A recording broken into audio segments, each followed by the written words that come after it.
Hey everyone, welcome back to Flannel Mouth. I'm your host Madison. And I'm Barrett. And we're here to flap our traps. Again. I think that's becoming our tagline. It is. I like it. That's our opener. It's good. It's and good. Our outro has kind of just sealed its fate. Our outro is just what it is now. It is. See you later. See you next time. Oh, what a week. What a week. Big 4th of July week.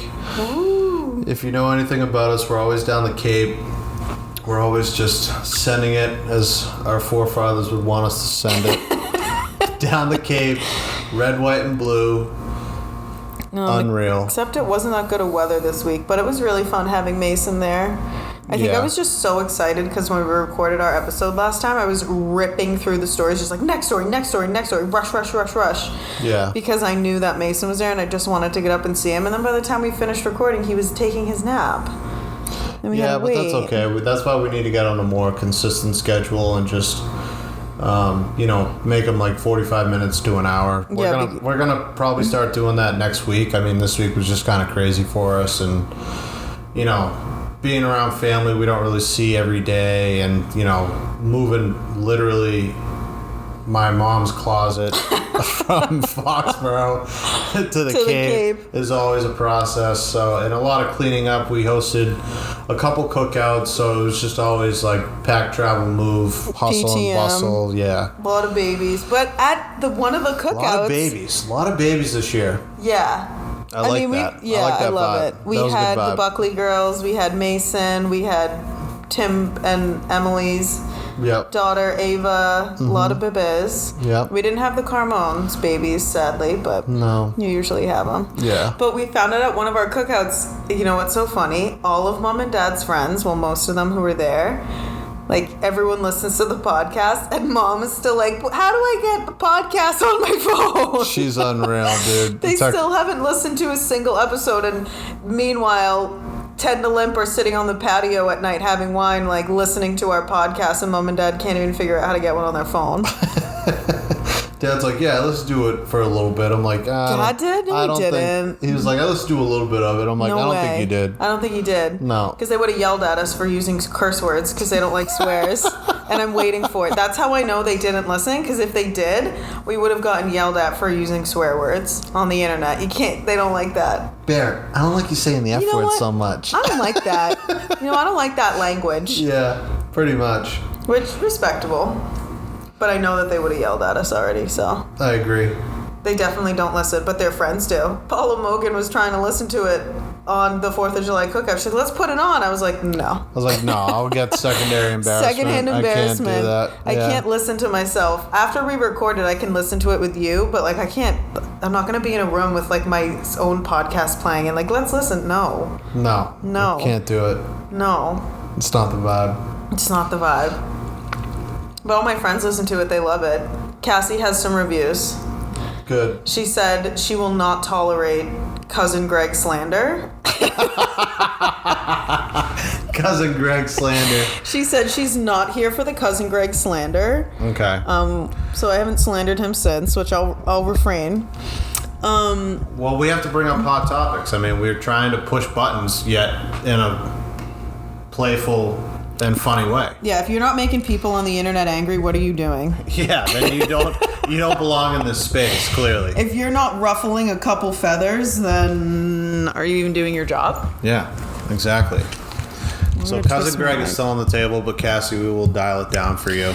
Yeah, we'll dial it back. Cassie also wants a segment at least once a week of things Barrett's learned from living with women. And she would just like one or two things. But we'll do it maybe on like our Friday episodes, which is today, but still. Yeah, that gives me something good to think about here. Yeah. Because right now, off the top of my head, I can't really think of anything that I've learned this week from women. But you never know. Yeah, also, I think that we've decided Reddit posts are going at the end of the podcast. Yeah, I agree. Reddit posts at the end. And we can only do them, like, we don't have to do them every episode. We can do them, like, once a week. Yeah, I kind of like them, though. They're funny. I know, they're fun, right? They, they kind of jaw-dropping, some of them. Some of the ones, you should see some of the ones I come across. I bet. I bet they're unreal. They're crazy. All right. Anyway. What do you got going on, Maddie?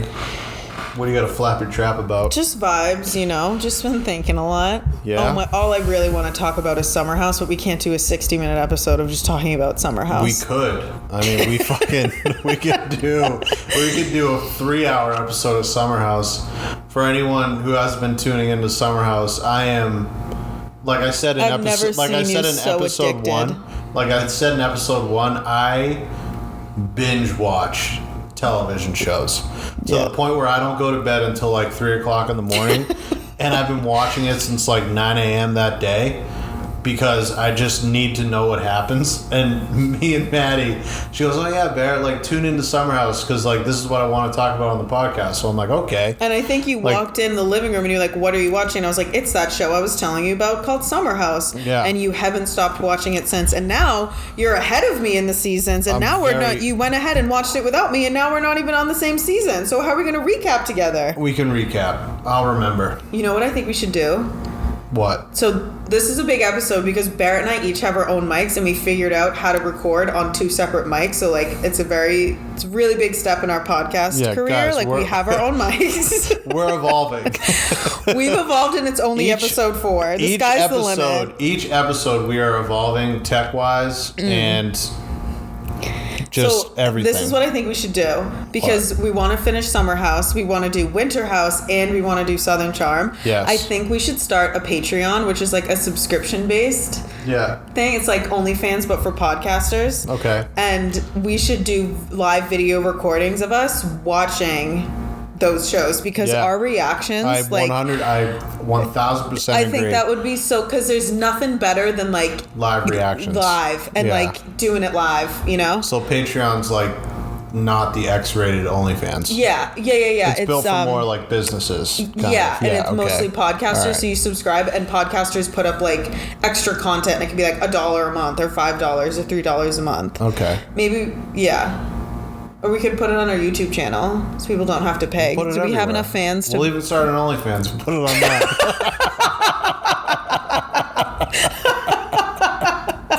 Oh yeah, let's subscribe to see We're this. the only podcasters on OnlyFans because we just can't figure it out. That would be hilarious. But that's what I think we should do.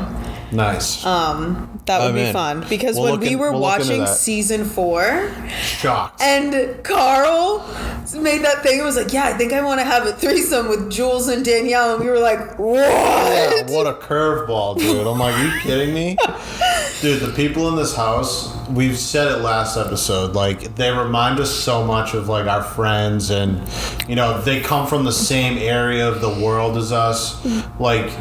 The people from the Northeast, pretty much, like going out to the Hamptons and the Cape. And if you've never been to the Hamptons or the Cape, it's pretty much the same place. It's vibes. It's the same vibe. People wear blue and white striped clothing, and that's all you need to know. They party on the beach. They go to vineyards. They go to like all these like bars where it's like open-toed shoes and sandals with like you love pastels and like you know what I mean, like vineyard colorful vines, clothes. Yeah, exactly. Pastels, collared shirts. People golf. That's the vibe. It's Coastal Grandmother. Yeah. It's Diane Keaton. I wish I was on that show. That'd be the only show that I'd want to be on. Yeah, I think if I would, I'd never do reality TV. I'd be the guy that wakes up in golf and like comes back and parties. Like that, they need that guy, and I'm that guy. No, the producers would find a way. Like you have to be a storyline one of the seasons. You can't be on the reality show and not bleed out for it. You gotta bleed out. They would be so pissed off at me because I'd be coming home from the golf course at like 12:30, 1 o'clock in the afternoon, being like, okay, like I didn't set up anything, I didn't clean up anything. You'd get kicked out of the house. I would. There would be chaos. I would get kicked out of the house. Speaking of kicking out, I think they owe Jules an apology, or at least Jordan. I don't like Jordan, whatever, but what they did to him was wrong. The way that Carl yelled at him, like that was so mean. I would have cried if Carl yelled at me the way when he was like, I don't want you in the house, get out. Like, oh my God, what did they do? Jules and Jordan got in a little fight and now they're getting kicked out of the house, but you put up with Lindsay? But Lindsay can flip out on everyone, cause drama, stir the pot, run around and gossip behind everyone's back, and she gets to stay. But this new girl who's like trying to make friends and seems to be really nice, like what's her problem? Why don't people like her? She gets kicked out of the house, and the fact that it made me sad, honestly. It made Carl look like the villain, and it made me feel bad for Jordan. And like, I don't think the girls are really being that cool to Jules. Like, I love Paige and Hannah, but like, I don't think it was really cool the way they were going about treating Jules, like, for no reason other than that she was new. I agree. I don't think, like, I think that they owe an apology to Jules, for sure. I don't think that they necessarily owe an apology to Jordan, like, Why? not as much of a heartfelt apology, because Jordan's had his chances. Jordan has lied continuously about, like, the stupidest fucking shit. I agree. Like, he's had plenty of chances to, like, okay, like, you know, I fucked up, like, whatever, like, just own it. And he hasn't done that. But, like, also, again, like, it's very toxic in this house when a new person comes in, like, everyone's already kind of cliquey. And the older people, the ones that were on, like, season 1 and season 2, they form these relationships, and then, like, the new people come in, and it's almost like they big brother, big sister you a little bit. You know what I mean? Yeah. And it's like, dude, I'm not here for that. Like, I'm we just can be myself. Yeah, exactly. Like, I want to be friends. Like, if you want to be friends, but those people that have been in the house for so long, like, it can be, I feel like, a little bit overwhelming for those new cast members to come on. Right, which is why I think they owe them a little bit of grace. Like, you're putting, yeah, exactly. Like, but for Jules, yeah, I think Jordan has had plenty of chances. I don't think Jordan should have. Okay, so season 4, Jordan wasn't in the house. They were inviting him up on weekends to hang, but he was not a cast member of season 4. But because he was hooking up with Jules, he came with Hannah that episode. So technically, he wasn't like in the house that season, but he was up for the weekend. They do owe him an apology because, like, yeah, we don't like you, but just because I don't like you doesn't mean I had the right to speak to you the way I did. Carl owes him an apology. Just because you don't like someone and they're not your cup of tea, and like, he wasn't doing anything when he got kicked out. Carl was in a bad mood because the Barry's boot camp fitness instructor he invited to the party ghosted him, and he was just in a nasty mood. So he, like, took it out on Jordan and Jules when they, like, weren't doing anything at the party. And he was like, I don't want you in the house. Like, Carl, you owe him an apology. You don't have to like him, but you don't have the right to just, like, flip out and speak to someone like that. And, like, that wasn't cool. But you don't have to say, like, sorry, I don't like you. You can just be like, you know, I'm not really cool with you, but that did, like, I shouldn't have spoke to you that way, and I think I went about it the wrong way, but I still don't want you in the house, but I didn't have the right to ruin your day and kind of ruin the party the way I did. That's the apology I think Carl needs to give to Jordan. Yeah, and, like, another side note to that, like, Carl, who the fuck are you? Like, yeah, who made you? To have dictatorship over this house, like, because you've been there for more seasons, like, dude, no, stop. Like, that's not right. You're all in the house together. Yeah, exactly. Like, who died and made you queen? What episode are you on exactly? Oh my god, I keep falling asleep and then waking up, and I'm in the middle of season 4 all the time. So I've seen, like, all of season 4 in opposite orders. Mom. I'm doing the mom. I'm falling asleep watching it. But you know, I love to sleep with the TV on. That's my toxic trait. That is a toxic Sleeping trait. with the TV on, I need it. But I'm in season 4, and Hannah's not talking to Armand anymore. Paige left for the weekend, didn't come because she wanted to be with Perry. Yep. But then she's, like, back. Yep.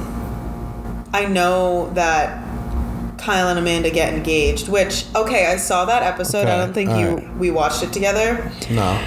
It was a really nice engagement, but I'm like, I don't know, maybe he did it because they had to film it during the weekend so it could be on the series. Right. But you literally left the last party of the summer, the funeral party, and you guys left in the middle of the day to, like, go do that, and, like, yeah, like, you couldn't have saved it for, like, the next day. Yeah, or you couldn't have gone I don't know. I just was like, that sucks. Like, I'd be annoyed if my boyfriend... You couldn't have gone the day before or, like, something like that. I'd be annoyed if my boyfriend... If I was Amanda and my boyfriend took me away from the last summer party, like, go on a boat. Like, oh my god, that's so romantic, but this is our last day of the summer with our friends and I want to be here and party with them, and this is, like, a fun party. Like, why are you leaving? But like, the thing about their relationship is... It's toxic. It's so fucking toxic, dude. It's the most toxic. And as I watch more of, like, the seasons, like, I'm not going to get into it, obviously, but the more I watch Amanda and her tendencies and her traits, the more I don't like her. I just don't.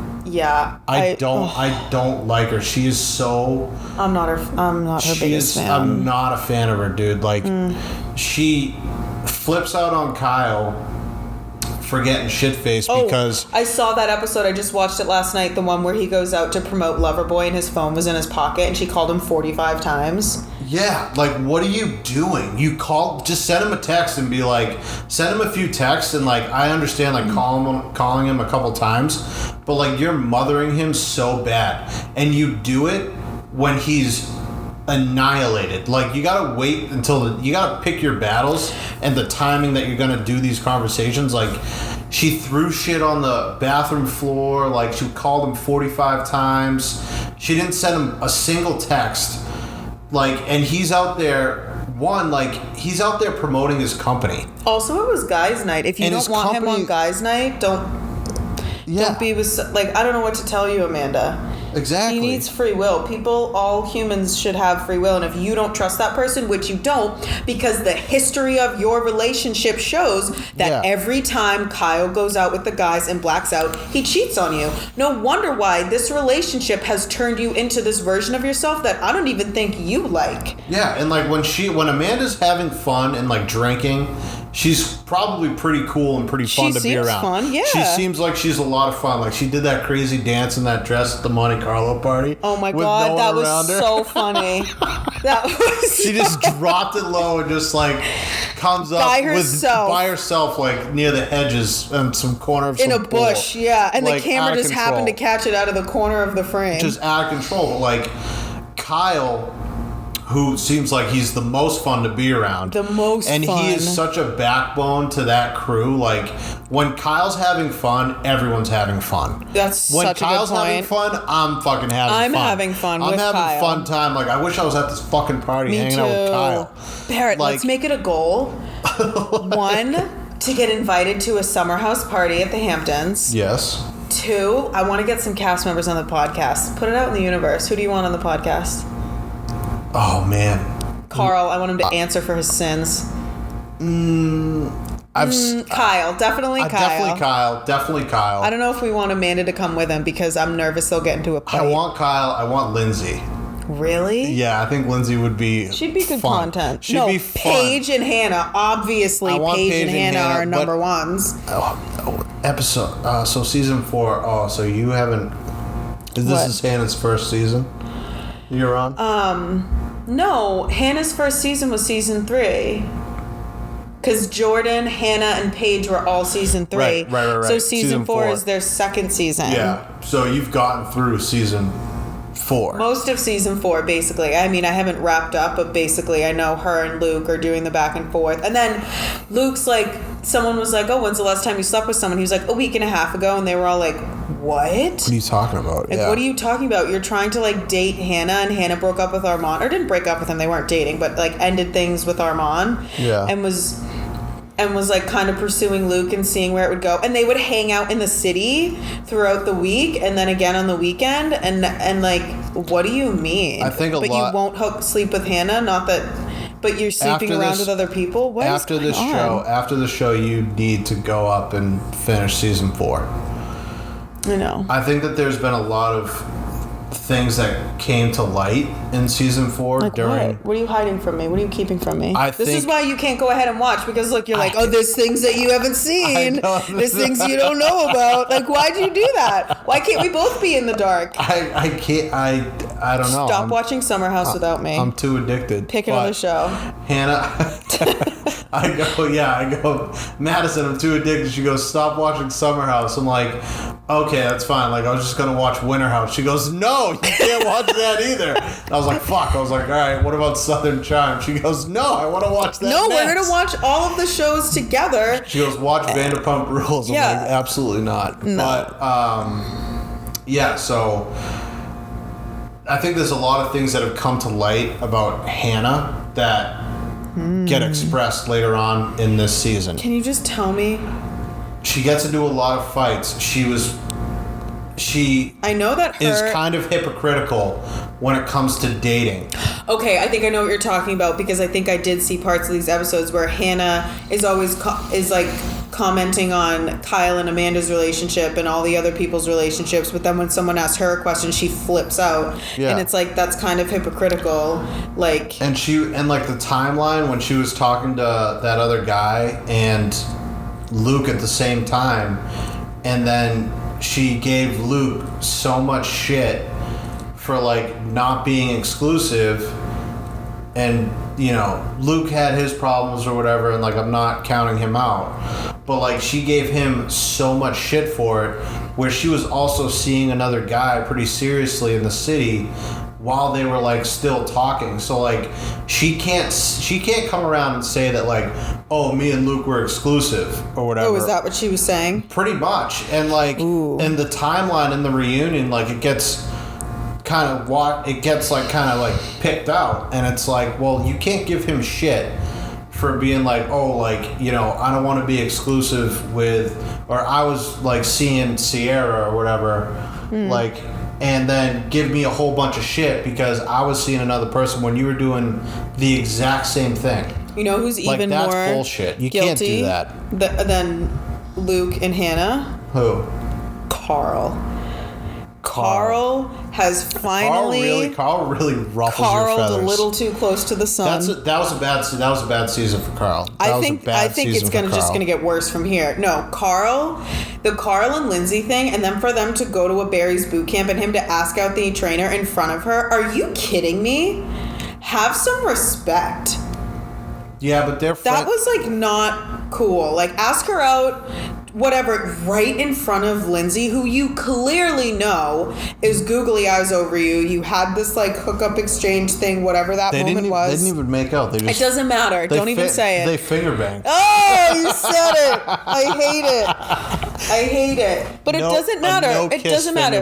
They were making out in the hot tub. They had these moments. They had their moments. He took her out on a date. Yep. And they are very good friends with a long history of friendship. And you treated your friend like that? Who she likes you, dude. Yeah, you had a thing there. You knew what you were doing. Not it was cool. kind of a thing. You should have said, Lindsay, like, I have no interest in pursuing this. Like, I just want to be your friend again. And then you can ask that girl out in front of Lindsay if you feel so necessary to. But, like, stop. I hate when guys do that. They're like, oh my God, she's so hot. Isn't she the hottest instructor? Yeah, but like, stop. Oh my God. Like, Lindsay.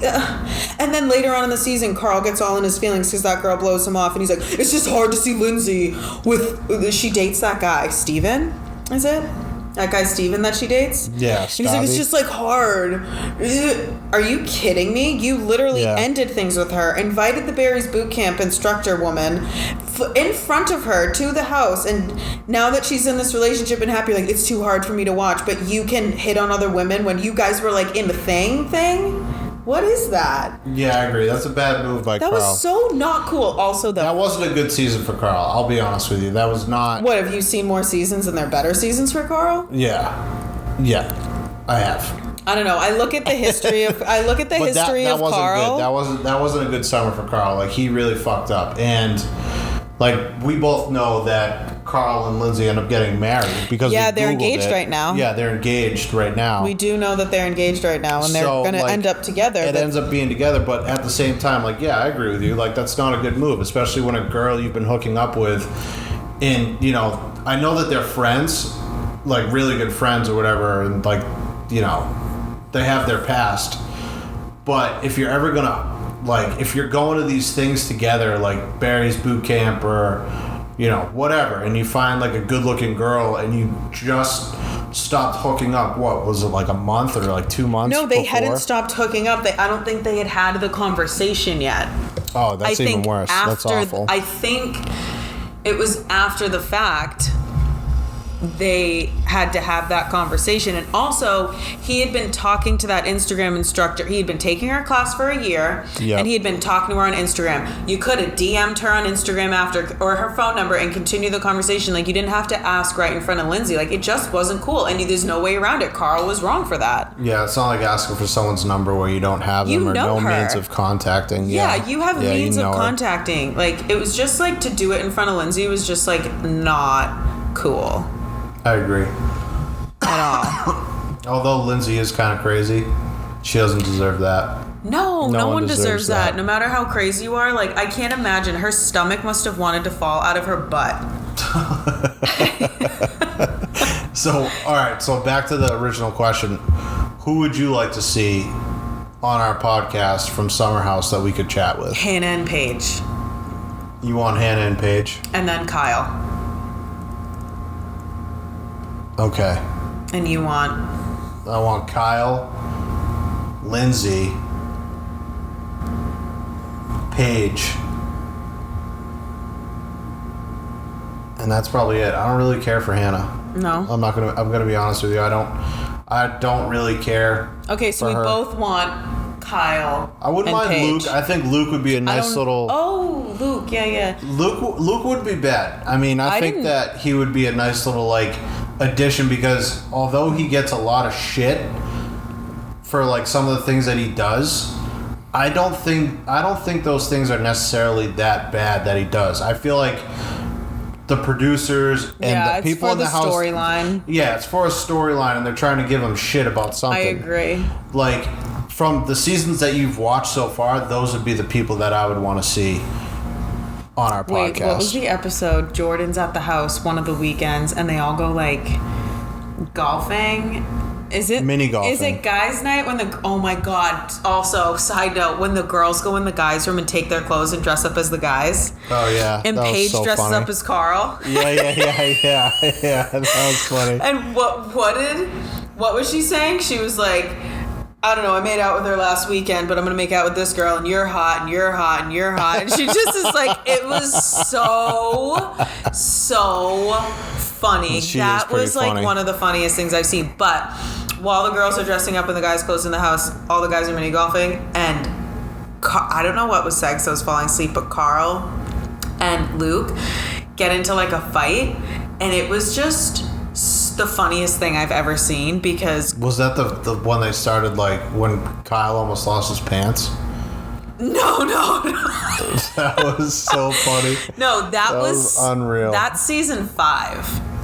That's in the new house in season 5, because season 4 they're still in the old house. This is why you can't jump ahead and watch shows without me. Here we go. Just gotta erase my brain from the last fucking 3 seasons. Well, you shouldn't have done what you did. Whatever. You did what you did. I'm glad I did it. If anyone dates Barrett in the future, just know if you have a show that you watch together, he's gonna watch it behind your back without you. And he might lie to your face about how much of it he's seen. It's my toxic trait. That's your toxic trait. My toxic trait is sleeping with the TV on. Yours is having no regard for anyone you watch shows with and just steamrolling ahead and watching all the shows. Don't watch shows with me. Watch movies. Don't watch shows with me. I was watching this show before you. This is my show. It's not my fault that it's a great show. It's not my fault that I got more tea than you.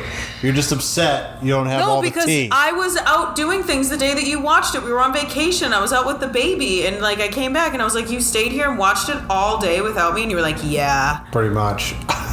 Like, no, but they get in a fight at the golf course, and Carl's like doing this. He's like to Luke, like hitting his shoulders if he's gonna fight him. But it's like, why don't you just throw a punch, Carl? No one's holding you back. Because he's like such a big talk. He's like, you want to go? And Luke is just standing there waiting for Carl to throw hands. Yeah. So that because I know that Luke scraps.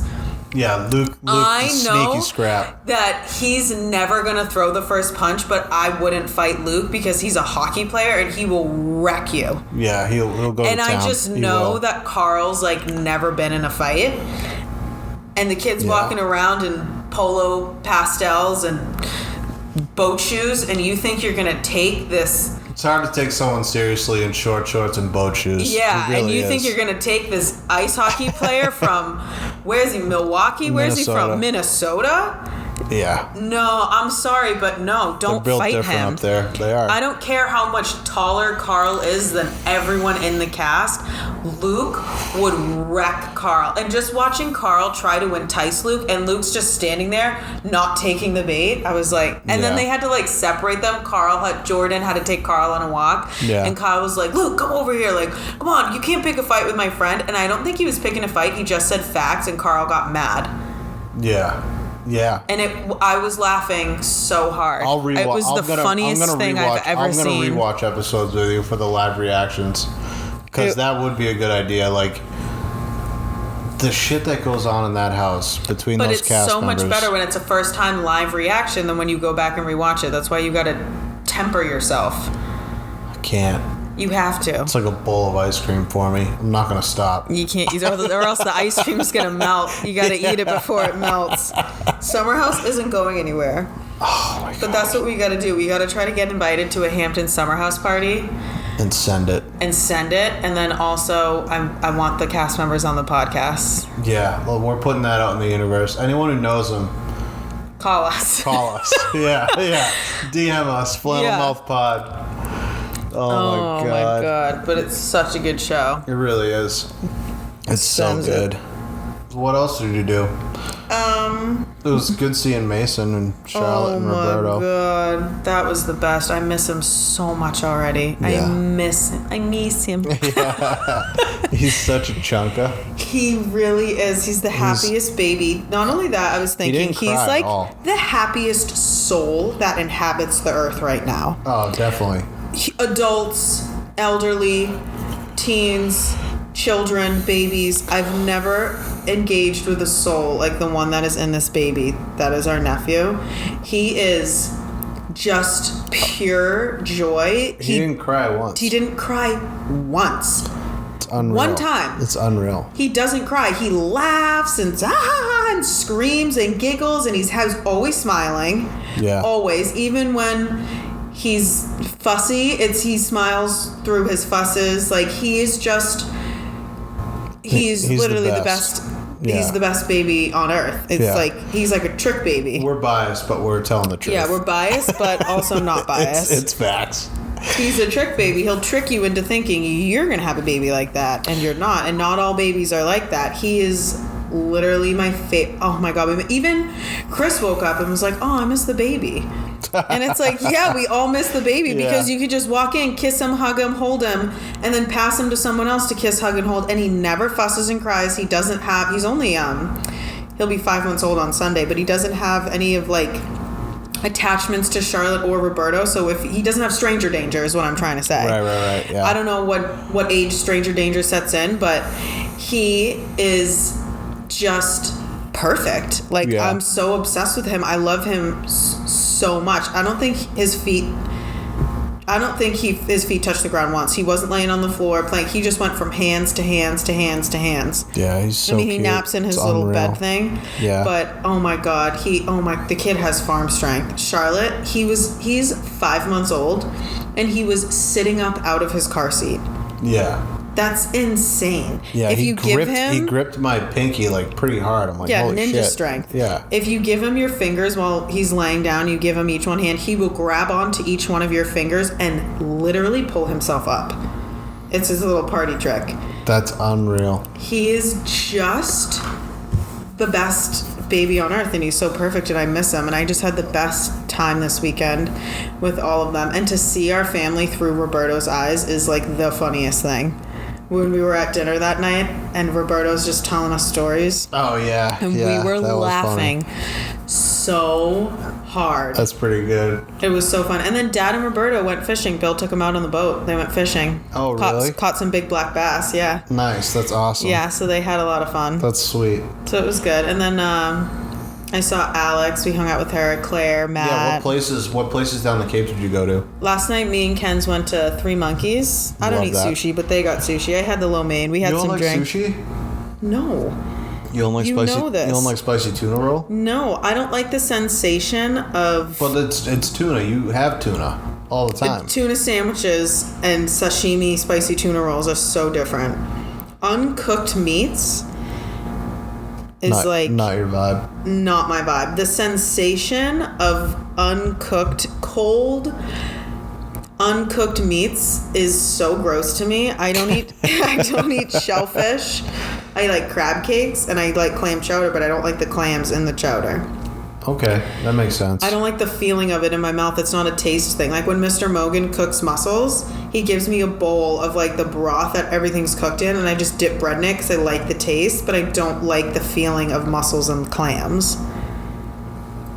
Do you know what I'm talking about? Oh yeah, when he does that thing, and they're mussels, right? That is actually so good. It's so good, but he knows I don't eat them, but I like the taste. Mr. Mogan, I swear to God, dude. What a legend. That guy, such a legend. That guy should have had... A cooking show? Oh, dude. He's one of the best cooks ever. Ever.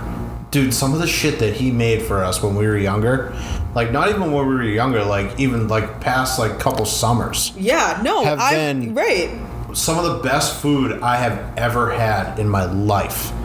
Like at the hands of Mr. like Mogan. The meatball. Oh my God. The meatball like sandwich sliders he makes. Stop. Dude, they're Stop. so like this. They belong at fucking Rayo's, dude. They belong at like Italian restaurants. They're so good. It's unbelievable. Literally the best. You know what I was thinking too the other night on the 4th? I called him Mr. Mogan in front of like all the guys are talking. Every single one of Mom and Dad's friends I refer to by first name. I can't think of anyone who I refer to as Mr. or Mrs. Yeah. Because we're at the age now where it's everyone's first name. Right. Except Mr. Mogan. Because the guy just demands respect. Because like you put some respect on his name. Yeah, put some and respect then I was on his thinking like, name, is Mr. dude. Mogan too formal? And I kind of want to start calling him Chef Mogan. Yes, Chef. Yeah, you should. I should call him Chef Mogan or just Chef. I can't call him Dave. That feels too informal. Big Dave. Call him Big Dave. Big Dave. And then Little Dave is... Oh, is his son. Is Tim's older brother, I forget there's 2 Daves. Yeah. Big Dave is cool. I'm going to call him, or I could call him Chef Dave. I've always called him Mr. Mogan, too, He's I feel just like. Mr. Mogan. I've never called him Dave. No, right? Yeah. Yeah, and I call Paula. Paula, right. Yeah, it's Paula and yeah. Mr. Mogan. Yeah. But why do we do that? I don't know. Maria, Tony, It just Limp, fits. Ted, Paula, Leslie, Kevin. We never use anyone's last names. It's always their first name except Mr. Mogan. Yeah, I don't know why we do that.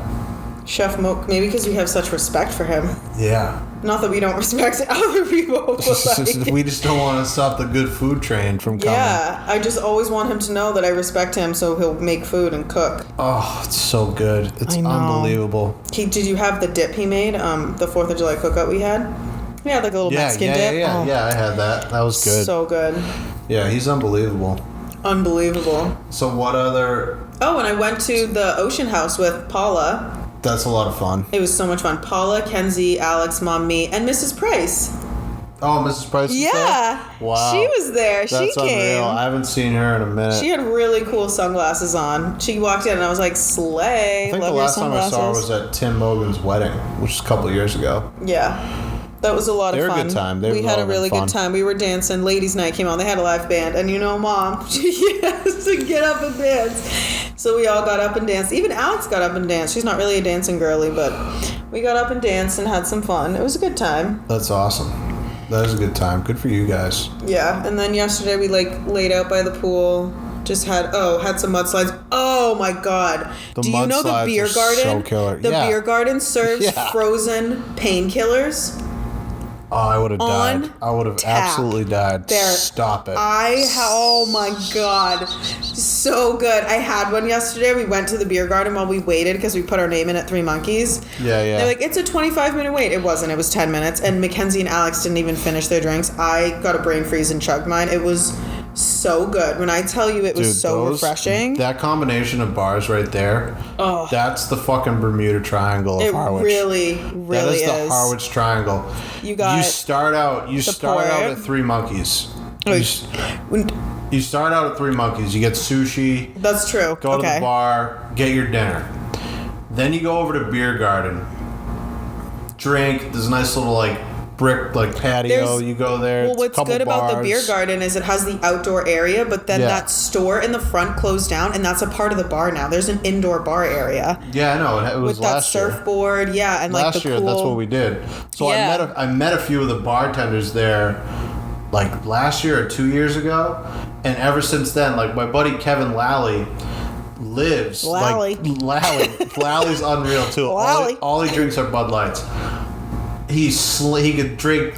We asked him.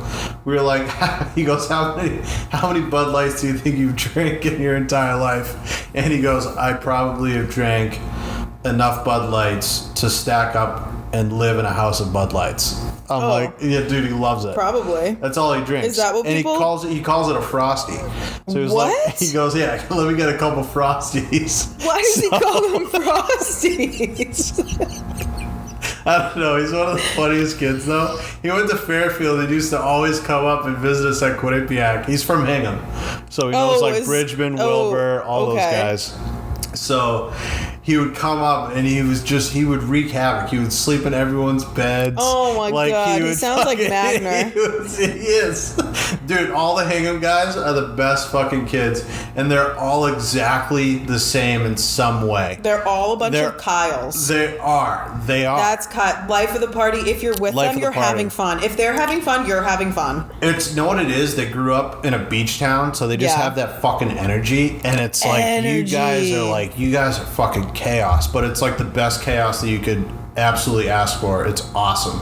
So like Lally he lives down the road now in Harwich. Like we could walk to his house. We should all hang out. We should go to the bars. Really good golfer. And me and him one night we were back and we go over to the beer garden and he goes, "Oh, I love this place." So he goes out and he fucking goes up to the back bartender who he knows because he's been there so much. Yeah. And he goes, "Hey, Chucky, give me a couple Frosties." And the kid knows. This kid Chuck knows exactly who Lally is and exactly what he's asking for.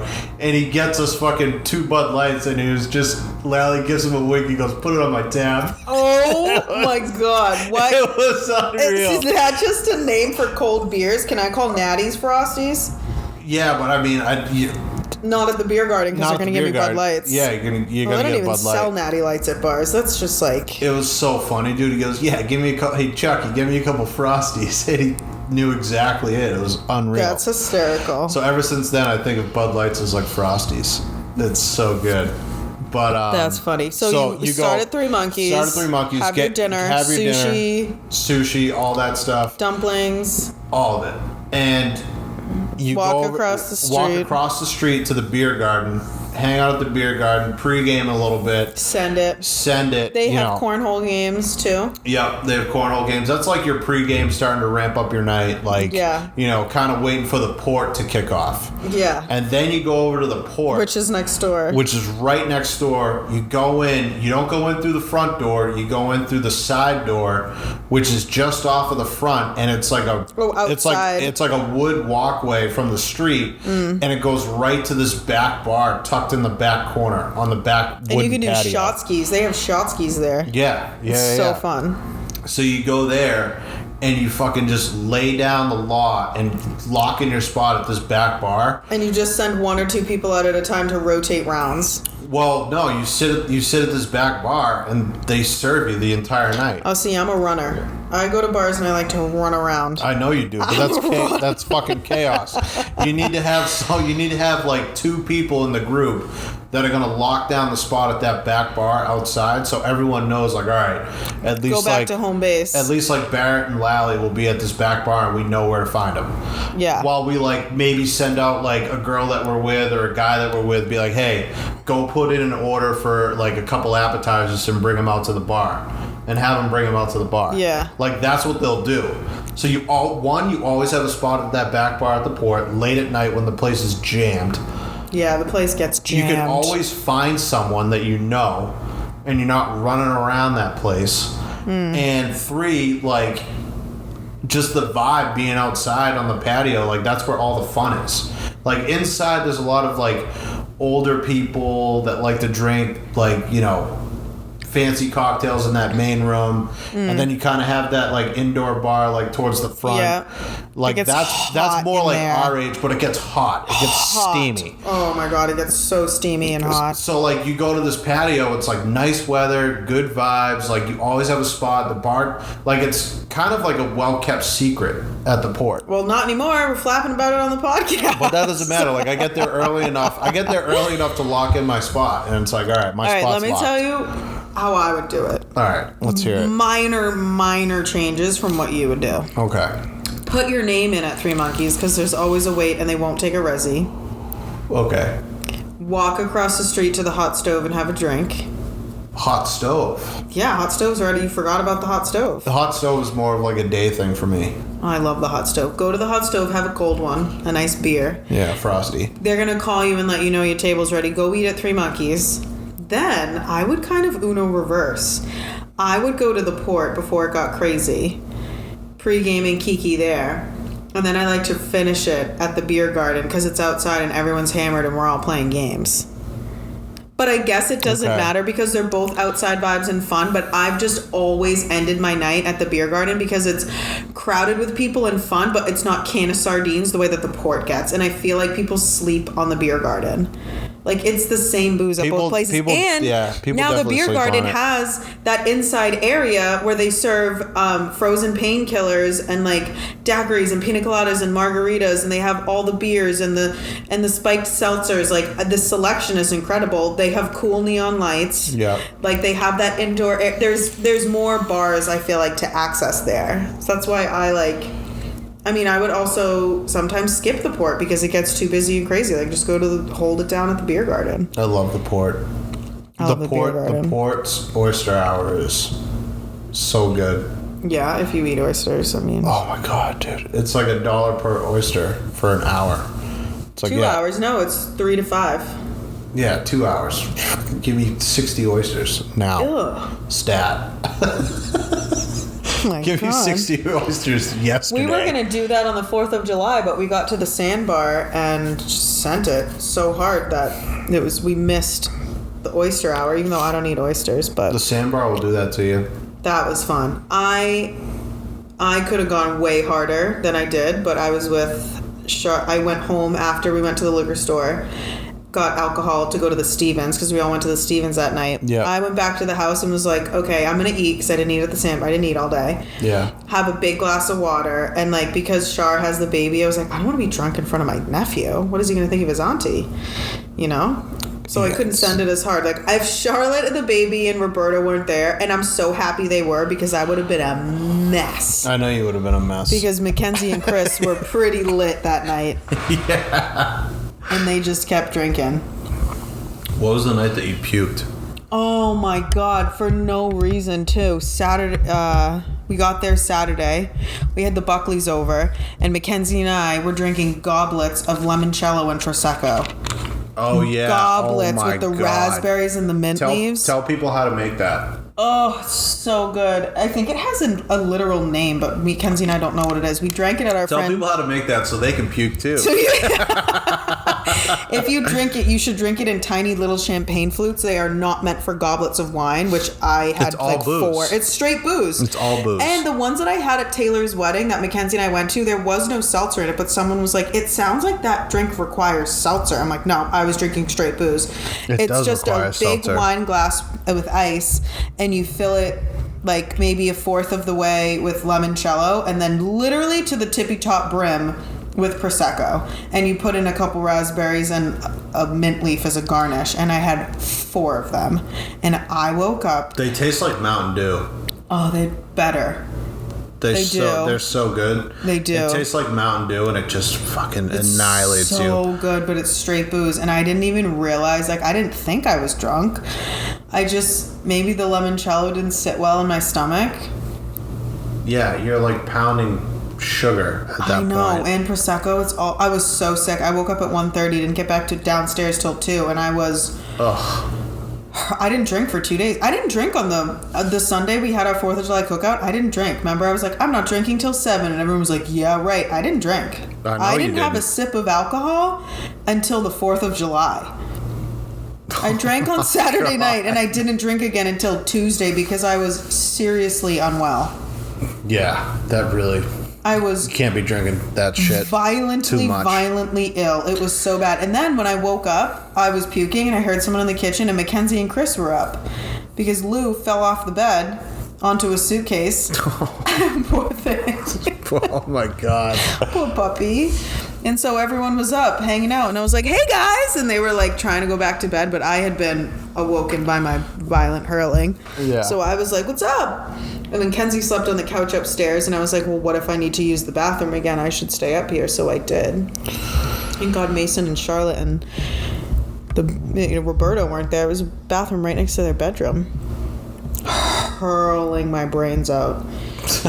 And Mom was like, is it because you were drinking? And I'm like, no, maybe it was something I ate. But like, it wasn't. It was because I drank, let's be honest. If I not had a sip of alcohol, I never would have thrown up. No.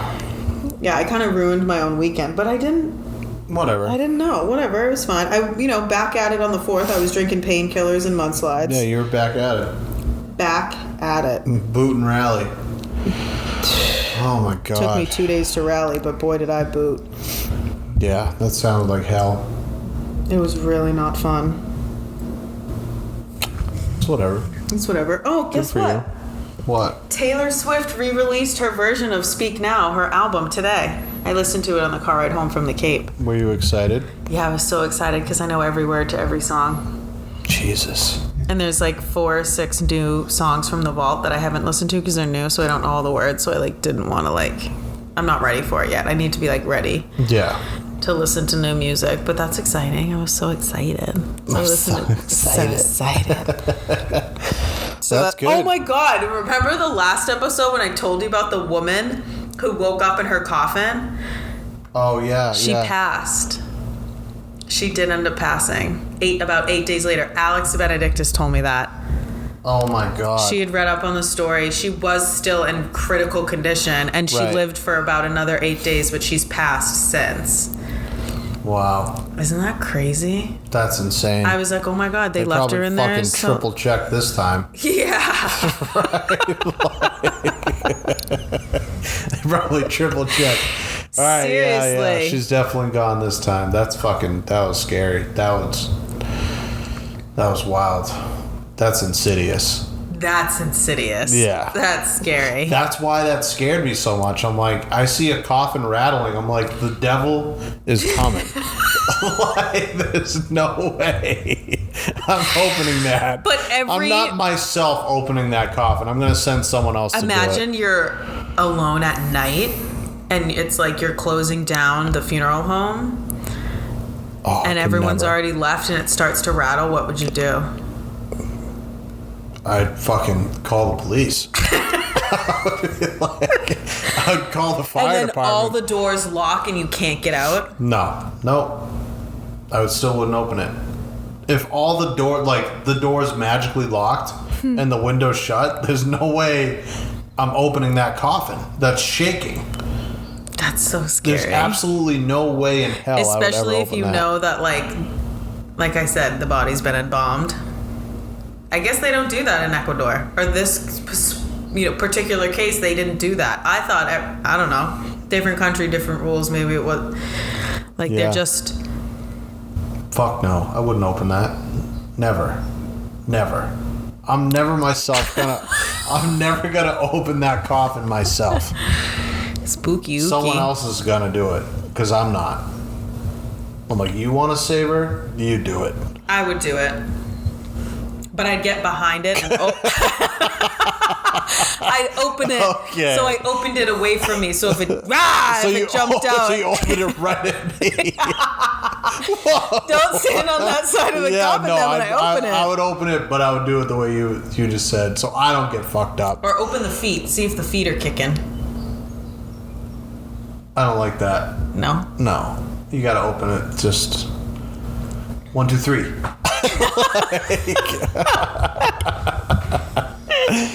Yeah, that's scary, dude. Oh my God. That is some scary shit. It really is. Oh my God. It's sad that she passed, but I mean, that situation's just so wild. She got another week. Yeah, but I think she was just remained in critical condition and then passed. Yeah. I don't think she was up and running around and then got struck by lightning and dropped dead. I think. Yeah, definitely not that. Yeah. And I don't think being wrapped in a sheet in a closed coffin helped. No. That doesn't help. Waking up to that, I can't even imagine what was going through her head. No. Waking up, laying down, burrito. That's my worst nightmare. Fuck that. No, I couldn't. That's awful. We don't have to do a Reddit story today. We can do one next week. Because I want to try and get our episodes under an hour, and I'm looking, and it's been almost 55 minutes. Because we started at 1:15, and it's now almost 2:10. Yeah, but Summer House is just... Oh my God, I couldn't not. I had to get it out. And I have even more to get out. That's going to be the majority of our episodes. Yeah, this has now become a weeks. Summer House Stan podcast. Yeah. This is a Summer House recap podcast. That's what we are. It should be. Are we going to be in the Bravo universe now? Are you a Bravo bro? Dude, if I'm there's a podcast of two guys. If I'm a Bravo who watch Bravo shows and like have very serious, deep discussions about it. Housewives. It's mostly Housewives, but they like go in. I mean, just like us. Like it's such a good podcast called Bravo Bros. Maybe we have Summer House Saturday where we just talk about Summer House.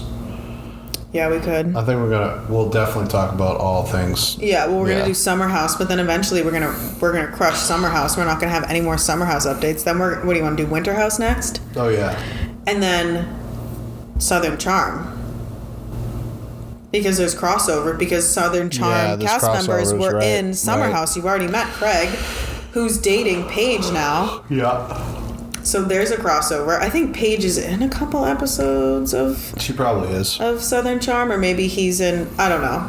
No, I think she's in some Southern Charm. How the fuck do you get on those shows? Like, who pitched that idea to Bravo? I don't know, but I know that the cast members of Summer House, they all know each other. So you have to be, like, in that friend group and know... Like, they don't bring in randos. Like, even that girl Jules was Hannah's friend. Right. Jordan works with... Yeah. Hannah. I don't know how like Steven and the twins and some season 1 and 2 cast members, because that's like kind of irrelevant. I feel like it's like core cast starting at season 3. But like who like came up with the idea? Did like Lindsay go to Bravo and be like, "Hey, I rent this house with Kyle, who's a party animal"? No, I don't know. We should Google that. How do you get one of those shows? I don't know. You know? I have no idea. It's like Laguna Beach. The show, The OC, like the actual scripted television show, The OC, was such a big hit that I think MTV, like the network, had the idea and went to OC, Laguna Beach High School, and they started asking kids, like, who's popular, who's cool, what, and they all kept saying, like, you should talk to this girl, Lauren Conrad. Right. And so it was the kids in the school and then they were like, who's your friend group? How old were they when they started filming that? Lauren was a senior, and so was Steven and some of the other cast members, and then Kristen was a junior, I think. So they were juniors and seniors in high school. That's so fucking wild. Imagine being on a reality TV show when you're fucking in high school. In inception of reality TV, when we're still like mapping out the platform of reality TV as a concept itself. That's like so this was crazy. even before the Jersey Shore. Yeah. The only reality TV I can think of before was like game shows, the Osbournes. Laguna Beach walk so Jersey Shore could run. Oh God, yeah. Yeah, and so that, things like Summer House can be in marathons in the Olympics. Like you can trace all of it back to Laguna Beach. And they each only had one season. Lauren did one season, then she went to college, and then Kristen got to be the main girl for one season. That show was like two seasons.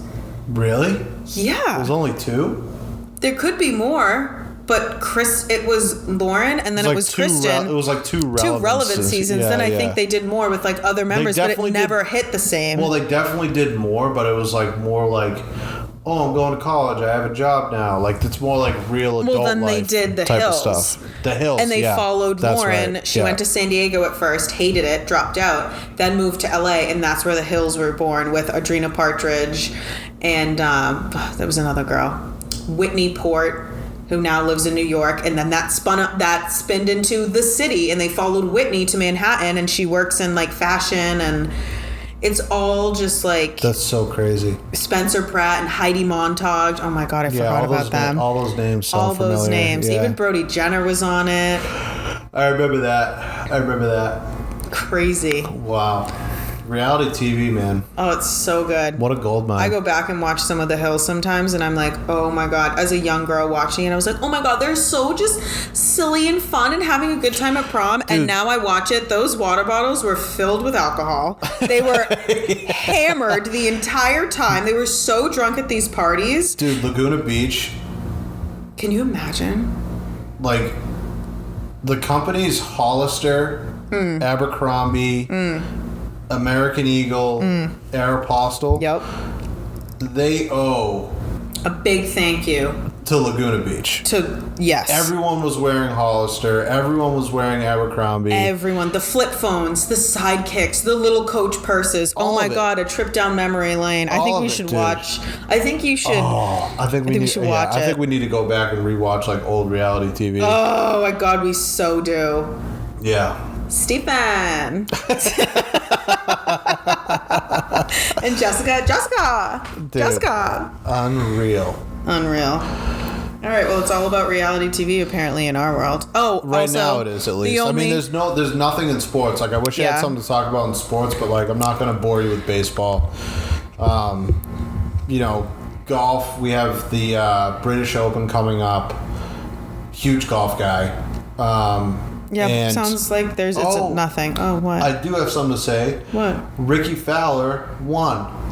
Who's Ricky Fowler? Remember we were talking about Ricky Fowler? The guy you wanted, right? Yeah, the guy I wanted. He won the Rocket Mortgage Championship in Detroit 4th of July weekend. Oh, yay, Ricky! Yeah, so Ricky finally got that. Good for you, Ricky. He got that monkey off his back. So he finally... That's his first win? His first win in they said 250 3 weeks or something. All right, good. First win in 4 years. Good. All right, good. You got it done with. Good for him. Good 4th of July weekend for Ricky. Ricky's back, you know. Raspberry lime Rickies to celebrate. Dude, yes. Literally, I should have had one. We should have. Well, I was basically having the raspberry lemon Rickies. Yeah, that's what we should call them. You were sending raspberry lemon Rickies. Because there's raspberry garnish and limoncello with prosecco. And Ricky Fowler. And celebrate and cheers to Ricky Fowler. So yeah, I mean that's anything that's going on in sports right now. That's pretty much all I got. We got the NFL training camps coming up in August. So, yeah, but that's whatever. Where it's 4 days. We're not in the season yet. No. So it's close. Okay. We'll give the summer off for sports. It's kind of like a celebrity summer. It's the dog days of sports in the summer. There's nothing going on really. NHL's done, NBA's done, NFL doesn't start preseason till August. The only thing on right now is golf, which is I watch a lot.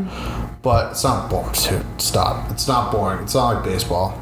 Baseball is pulling fucking teeth. No, I'd rather go to a baseball game than a golf match. Is that what you call them, a golf match or a tournament? Have you been to a golf match? No, but I've seen it on TV and it doesn't look fun. Golf matches are fucking fun, dude. The tournaments, you walk around, you drink, fucking walk the course, you get a lot of sun, get merch. Baseball, you sit in a chair, eat hot dogs and drink beer, and it's strike one. And it's 9 fucking innings. Okay, you might have a point. It's 9 innings. Is it like a party when you go to golf matches? You party, people get lit? Yeah. Depends on the golf match, but yeah. Have you seen the Waste Management Open? My friends went. Dude. Alyssa and Gabby worked the events and they got to go. I should ask them. The Waste Management Open is so much fun. Because Gabby works with Noble. She does all their PR. Yeah. And they That's the big... Shout out Noble. It's so good. I just got compliments on my sneakers the other day. I love my sneakers. Yeah. They have good slides too. I know a ton of people who buy Noble, and every time I see someone wearing it, I'm like, my friend does the PR for that company. No one cares, but I care, and I think of her, and I'm like, oh, I'm so proud of her. She's killing it, obvi, because all these people are wearing the brand that she markets and does PR for. Slay. Unbelievable. Absolute slay. Yeah. So, dude, golf match is gonna be fun. I mean, I wouldn't want to go 4 days in a row. All right, I'm gonna go send it at a golf match then. Yeah, you gotta pick a good one. You gotta pick a good tournament. Is it people my age? Yeah, it's people all ages. I'm thinking for being. Oh my god, it just made me think. Because I was thinking about being single and are there any eligible bachelors there? Guess who I saw last night on Hinge? Who? Jordan. Jordan's profile came across my Hinge. And do you know that the app is gatekeeping him in the roses section? Because I was going through the roses being it's always the most eligible bachelors are in there. And I come across JD. Mackenzie's you should match with him. I was I'm not paying to match with Jordan. Yeah, right. Yeah, right. If I want to talk to Jordan, I'll walk into your office, which I don't. I've known him since I was 12 years old. I'm trying to match with Jordan on Hinge. But Jordan, if you're listening... gatekeeping him in the roses section. They are. So you can't match with Jordan unless you pay the app. And Jordan's not seeing any of that profit. They're turning a profit off him. They're pimping Jordan out to make money. Yeah, he's a doctor. Yeah, he's an optometrist, and he has a dog. That's an and he easy has a sell. dog. Yeah, exactly. Easy sell. And easy sell. what's his dog's name? Not Marley. Harley? Maisie. Yeah. Yeah, Maisie's it's all over his Hinge profile. It's pretty good. I saw it, and I was like, this is good. If I didn't know Jordan, yeah, I'd be like, oh, yeah, I'd match with him. Yeah, he has a dog. He goes on a bunch of dates, yeah. Yeah. He's a good egg. I've actually matched with a bunch of people. I think I have a date on Saturday. He's my best friend. He's my best friend. And Mackenzie took a picture. I was like, oh my God, look who just came up. And she took a picture of it and sent it to him. Yeah. And was like, you just came up on Madison's Hinge. She says they're gatekeeping you in the roses section. He's like, as they should. Yeah. He's like, I don't want any. He's like, I should get a cut from the profit. But like, that's the thing. Am I being gatekept in the roses section? Probably not. I'm not. There's no way. No, dude. There's no way. Me either. I don't have that riz. I don't. Yeah, on paper. I'm better live, guys. Me too. I'm way better live. I'm a better live show than I am. Oh yeah. On paper, for sure. You got to meet me. You got to talk to me. You got to meet me in person. If you look at me on photos, you're gonna be like, "Oh, cool. Oh, sick. You're like every other guy. You're boring." Yeah, I'm just like every other girl. But when I'm live, man, I'm alive. At a party, yeah, I'm like a Rolling Stones concert. It never gets old, and you'll pay for that ticket. Every day. Time and time again. Even through inflation. Yeah. Like a Taylor Swift show. Oh my God. I'm a Taylor Swift show. I don't know if I should compare myself to Taylor Swift. It feels a little disrespectful. But no, I'm a good time. I'm definitely... Taylor Swift is beyond. She is so like... She's a weapon. She is a weapon. She's unreal. I want to come back in my next life as Taylor Swift. I want to come back as my next life is Taylor Swift. Are you shitting me? Jesus Christ. Yeah. Girl's unstoppable. Unstoppable. But, alright, well. Anyway, next. What do we got for him next time? Give us a little preview. Oh, next time I want to actually open my Hinge profile and go through and talk about all the red flags I see on Hinge. How we can improve Hinge profiles. This is something that's really good because this is something that I could probably learn from. I don't want to do mine. Okay. But I want to learn what a girl thinks. Here's one I saw last night. Red flag hasn't left my mind since I saw it. That thing is a fucking red flag. So this guy who's very like physically attractive, looks handsome. I'm like, okay. I don't know what his job was. That wasn't really like I don't remember. He was maybe like 30 or 33, around my age, and everything's green flags. Then I get down to one thing you should know about me, the prompt question, and his answer was, you should know that I'm married to my guitar. And I was like, immediately no. That gives you the immediately no. How many we're gonna go over time because we just opened up the can of worms here. Oh, we're going over time now. Whatever. People love it. I don't even care. Yeah, fuck it. Sit and listen to us for 2 hours. This is for me. This is free. This is free therapy. Yeah. Also, this is free content. I'm not making you pay. Yeah, exactly. So let me ask you this. What? So a guy could have all these green flags as you go down his dating profile. How many red flags could you tolerate to go on a date with him? It depends on what the red flag is. Sometimes you think it might be a red flag, but you're like, you can't. I don't want to like really red flag. I'm like, there's definitely a bunch of things I'd look over. You have to meet a person. You can't go off what they're what they look like on paper, right? So you got to give people a chance. It's a highlight reel, and some people are really good at making highlight reels of themselves, and other people aren't. I'm so fucking bad at it. That's the flaw with dating apps. Is some people are really good at selling themselves, and other people aren't. But that doesn't mean it's not a good purchase. Yeah, I get it. But I can't do like you can play the guitar. It's fine. I don't like. I explained it to you before. We'll all be sitting in a kumbaya. So let's say we're out at a bonfire and we're all yucking it up with each other, having good conversation with friends, drinking beers. Yeah. And someone brings out a guitar and starts not just strumming it, but singing a song. Shut up. Shut up. Yeah. I don't want to hear it. Yeah. If you were so good at singing and playing the guitar, you'd have an album and a world tour, but you don't. Do not monopolize this friend group's good convo and late night party for your songs, unless it's a friggin' sing-along and we all want to sing along and you get one and then you're done. Lock it up. You can sit there and strum guitar notes. That's fun. Everyone loves, and you're talking to people while you're doing it. A little background. A little background jingle. That's fine. That's cool. Fine. Yeah. But for you, it's so attention seeking, and there's nothing that turns me off faster than someone who like plays the guitar and sings, especially if they're not good. But that being said, like if you're a musician, that's not a problem. But if you're a musician, you're probably not doing your job while you're socializing at a cookout and hanging out with people. I can't stand people who will just pull their guitar out. The only exception is Jim Brady, because he's so good at singing. And he sings fun songs that we can all sing along to. He sings songs you can sing along to, And he only does it when we ask him. Right. He doesn't just like, we'll be like, Jimmy, bring out the guitar, and we're all, but like, I can't stand when people, like Luke, when he was doing it on Summer House, I was like, ick.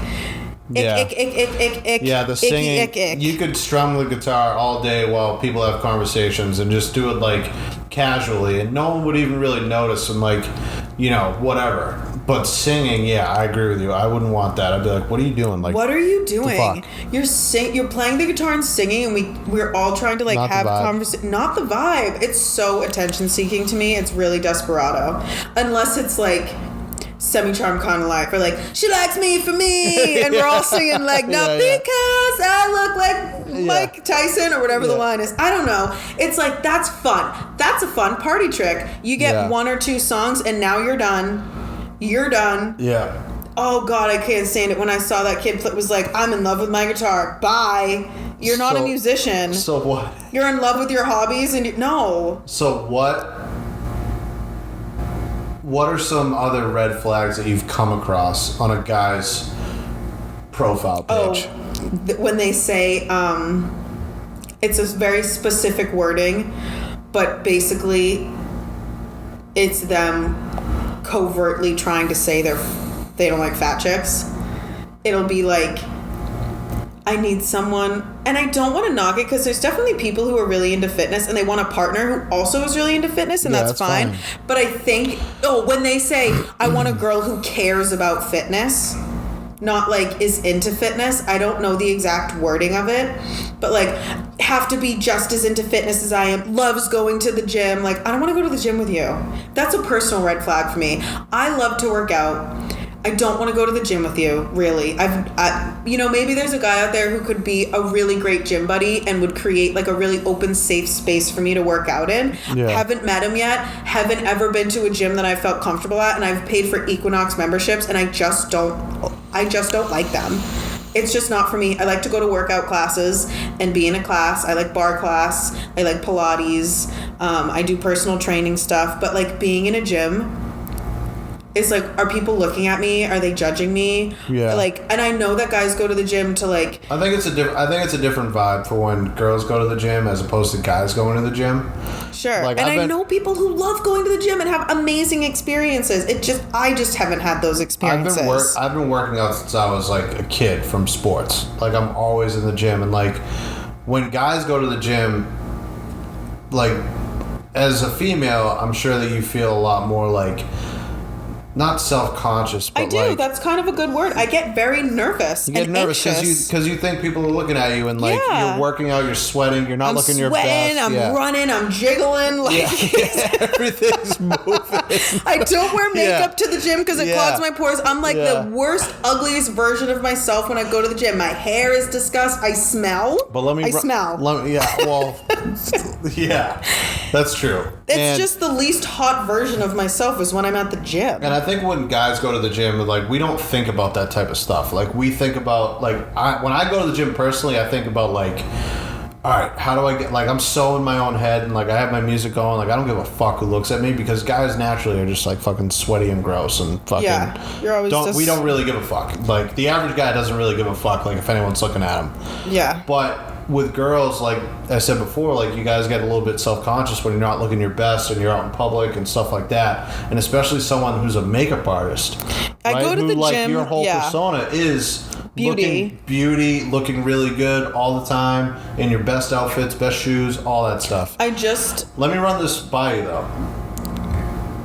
Would it be good do you think it would be good, like therapeutically, to go to the gym and maybe meet someone who has seen you in that light and has seen you at not necessarily your best looking and still finds you like, oh, like I really like this girl? That would be great. I feel like you need to give that maybe a chance. Like, don't go there. You don't have to go every day. I'm just saying, like, maybe, like, why don't you try it and just see? So what I think it is, I don't necessarily think it's, I don't know where this trauma comes from, but I think it's the trauma of just groups of men.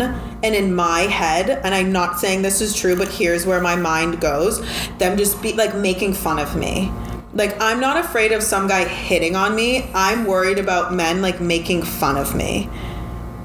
I don't think men won't make fun of you. Like, oh my God, that girl can't do a squat. She doesn't know how to lift these weights. She has these little teeny... Also, I don't want a man to come up to me and, like, talk to me. Like, I also just want to listen to my music and, like, work out. And that's, like, my me time. And, like, I don't, like, really want someone to be like, oh, let me show you how to do it. Like, shut up. You're not a personal trainer. Do not come up to me and tell me how to, like... But it could be a guy just, like, trying to hit on you in a way, like, flirt with you in a way that's, like, friendly. And something that he's good at. Like, he's not trying to be mean, necessarily. He could just be like, how can I, like, talk to this girl? Sure, maybe. If he does it in a funny, nice way, be like, hey, like... I saw you struggling with that weight. Like, I'm embarrassed now. My face is red, and I'm embarrassed. Can I help you? Like, that's not someone like. Now I feel dumb. That's not someone judging you. Like, guys don't judge girls in the gym. If they do, then one, they're not good people. Like, I go to the gym all the fucking time. I've never seen guys like judging girls in the gym. I've never, like, myself, I've never judged a girl like working out. Like, it's two different body types and totally different people working out and doing their thing. Like, I think guys are more like, they see a girl in the gym and they're like, wow, the girl's really getting after it. Like, the girl's like, she's here. Like, she's here. Like, give her some applause. Like, she's here. I think you're a good person, Barrett, and you're a kind, wonderful person. I don't think all men are like you. But you know that there's some toxic roid rage people who are going to be like, who's that fat girl trying to run in the No, Maddie, that's not how. That's my fear. There's gonna be assholes everywhere you go in life, and in any situation, in any industry, in anything that you do, there's gonna be assholes. But, like, you can't take those 5%, 10% assholes and then across the board be like, every guy is in there judging me. Like, every guy's watching me run and jiggle. Jiggle, dude. Jiggling. So run in a sweatshirt. And when I do... No. And sweatpants. I don't know, because then it's like, why is that person in a sweatshirt? I'm going to pass out. You sweat more. No, I don't do it all the time. I like love to work out in my leggings and my t-shirts, and I'm not even saying I'm some fat person. I just have these thoughts in my mind. Like, the devil in me is like, you're fat. Run. Yeah. Like, that's just like the voice in my head tells me that. I'll be honest with you, when I go to the gym and I see, like, a girl that, like, I may, like, be attracted to, like, that's why they have gym crushes. You know what I mean? I've never been anyone's gym crush. I don't ever see myself being a gym crush. You could be. You could be some guy's gym crush, and he's, like, devastated that you're not at the gym that day. And he's like, fuck. Because I played my whole fucking day around this Tuesday. I was looking forward to this jiggle. Because last Tuesday, this girl showed up at 3, and now she's not here. Like... I also don't know what to do at the gym. Like, I'd go to classes because like bar classes, they tell you what to do. No, but you're going to have to be my babysitter. No, I don't give a fuck. I don't give a fuck about that. I mean, we're doing something that's good for us, that you're learning about, like, maybe lifting weights or stuff like that. And I'm sure there's some things that you could show me, too. Like, I'm not the most flexible person in the world. We could stretch. Like, I could teach you how to lift weights and, like, what to do and, like, certain things. Like, I know you've had shoulder problems in the past from cheerleading. Like, I could help you, like, strengthen that shoulder up again. Like, there's certain things that we could learn from each other. I'm just saying... I'm not saying guys in the gym are bad. I'm just saying it's a very anxiety-producing place for me to go, and it's very... my head's on a swivel the whole time, and I'm looking for people who are, like, making fun of me, and I don't know why. You know what it is? I know why. It's because the guys on the football team used to make fun of me when I ran in high school. That's 1,000% it. That's gotta be it. And it's never left me, and the trauma's so deep that, like, I can't ever get past it. But, like, we were all friends, and they weren't they were my friends, and they were just teasing me. It was silly. People weren't, tormenting me. But at the same time, I was like, and I wasn't even fat. I was not ever fat. But I'm like, oh my God, I'm, like, such a fat, slow runner. When, meanwhile, the kids who were making fun of me, like, couldn't even make JV. Yeah, fucking down lineman, dude. Couldn't even run a sprint, and I'm running around the football field and around the town of Attleboro and doing all that. But like, I just have the trauma. Dude. You could fucking run 7 miles. Yeah, I could outrun them. I can't. At the drop of a hat. If they showed up at this house right now and we went running, I could outrun them. That's insane. I can't run 7 miles. There's no way. Yeah, you could. You just build up to it. It's mental. Running is all mental. I know it is. I can't do that. I can play hockey. I can play, like, sports because it's like, all right, you're in the sport. You're doing games. Thoughts. I can't be alone with my thoughts. I don't like that. I don't like that place. It's a dark place to be. But, dude, I'm telling you. But back to the thing, it's like, I just feel like there's a certain way that guys say it, like, really into fitness. Like, why does she need to be into fitness too? Because is what you're saying, if she's into fitness, then she's not fat. I think I might be reaching with this one, do you know what I'm saying? I know what you're saying, and I think you're reaching a little bit, but at the same time, you know, you said it's like a guy that says, I want my girlfriend to be really into fitness. Like, that guy could be like, okay, like... What kind of fitness? I'm really into fitness, too, and, you know, I just want to be with someone that kind of shares those values. Like, it's not necessarily commenting on your body... But why do you care if she's into fitness or not? Is it because if she's not into fitness, you perceive her to be unhealthy? Well, it may be conducive to his lifestyle and how he runs his life. Like, if fitness is everything... How does he run his life? Like, he goes to the gym every fucking day. He watches what he eats. He only drinks on, like, you know...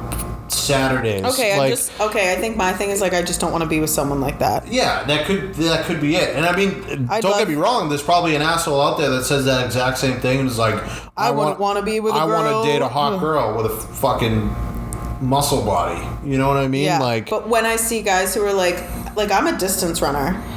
That's fitness, but I would never match with someone who says I want a girl who's into fitness because I don't perceive myself to be into fitness. Like, if a guy was such an asshole like that, like, why would he put that on his Because I don't even resume? Why would he put that on his dating profile when you could just swipe left and put something else? But that's what I'm saying. I don't even think they're aware that they're, like, showing their cards.